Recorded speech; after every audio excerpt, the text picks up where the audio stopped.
Hello and welcome to Transfermarkt TV. My name is Stefan Binkowski and he's Ben Littlemore, and we are back once again to talk about the Premier League market value update. It's the biggest story on the Transfermarkt website this week, and following on from talking about the most expensive player in the world in Erling Haaland, we thought we'd shine a light on a player who probably won't make too many headlines, unless of course you're on the south coast of England this season, and that of course is Tyler Dibling. He picked up his first ever market value, kicking things off at €5 million, which is no mean feat by any means for any player, actually. Very impressive. And Ben, you put together a market value update for the Premier League this month. Obviously, Tyler Dibling was one of the players that we noted. And for anyone who hasn't been watching Southampton or even the Premier League this season, why don't you talk us through about how well he's done in making that step up to first team football this season? Yeah, he's been one of the standout young stars in the league, featuring in all six of Southampton's games. And it looks like the Saints might have struck gold again with their sort of famous academy over the last 20 years or so. You know, we've seen Gareth Bale, Theo Walcott, Alex Oxlade-Chamberlain come through Southampton Academy and leave the club for big fees. And there's no reason to suggest that Tyler Dibling couldn't be in the same boat in a couple of years' time. He's been remarkable in pre-season. He was one of the standout stars. He got the most goals and assists from all Southampton players, and began to grab a bit of attention. And then he's featured in all the games. He won that penalty against Manchester United, which was subsequently missed, and then got his first Premier League goal against Ipswich, aged 18.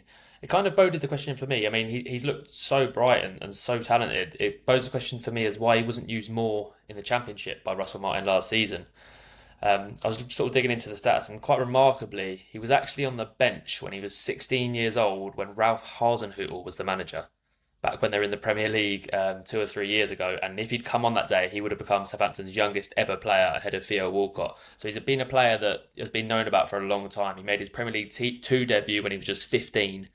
So, you know, he's been a player that's been on the horizon for a while. But it's taken some time to get there, but now he's making a big impact in the Premier League, and he looks like he's going to be a key player for Russell Martin this season.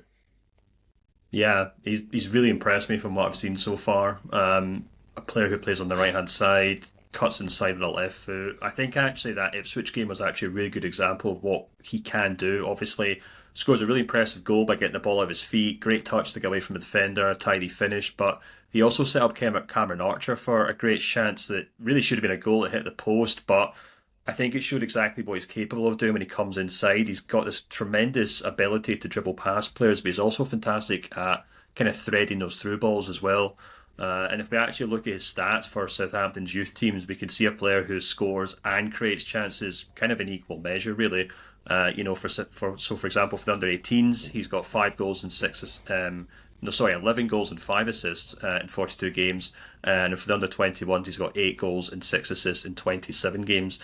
And for the majority of those games, he was kind of playing out wide, but he can also play through the middle as well. So I guess we're talking about a kind of inside forward here, Ben, who can play on the right, but potentially a player who might move into that kind of number 10 position going forward. Yeah, I think he's definitely got the ability to play in that 10 role. He seems a really intelligent player, and we've obviously seen him play there already.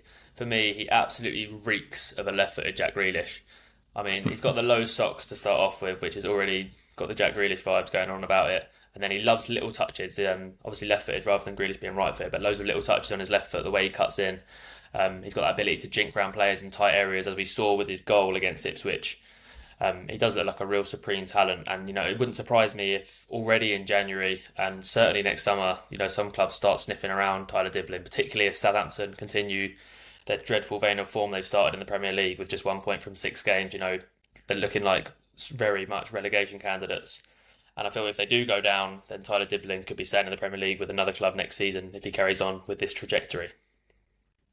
Yeah, I mean, Southampton might not be great on the pitch right now, but they are quite good at making money off the pitch. And if we kind of take a look at Southampton's biggest sales ever, we can see a long list of players who have been sold after coming through at Southampton or been signed at young age and developing into young players. For example, Luke Shaw is a player who came through the academy. Timo Livramento, who moved on last year. Romeo Lavea is another player who moved on last year.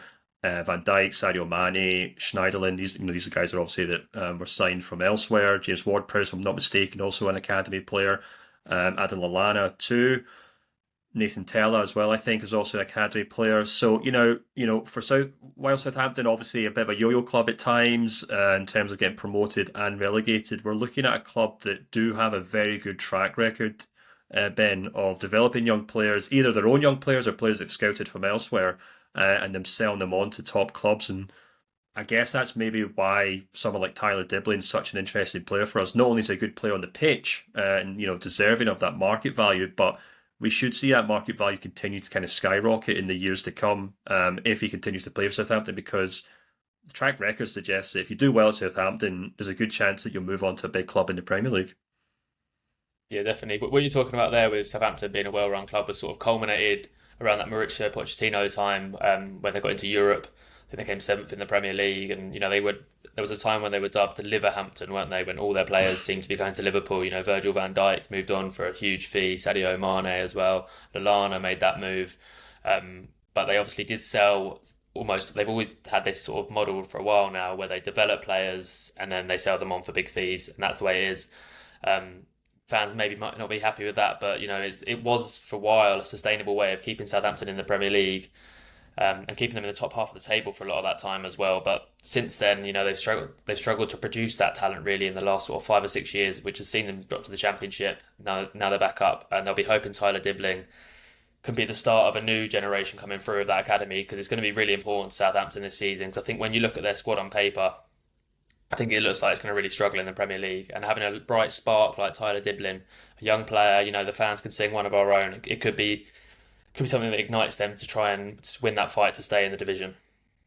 Yeah, absolutely. Well, Southampton fans, let us know what you think of Tyler Dibling. He's already got a goal and 2 assists in 8 games. How many more do you think he can pick up before the end of the season? How much do you think you would get for him in the future? And obviously let us know how you think your team will be doing in the Premier League and whether Dibling will be key to that going forward. If you like this video, please make sure to like and subscribe to our channel. And until next time, we'll speak to you soon.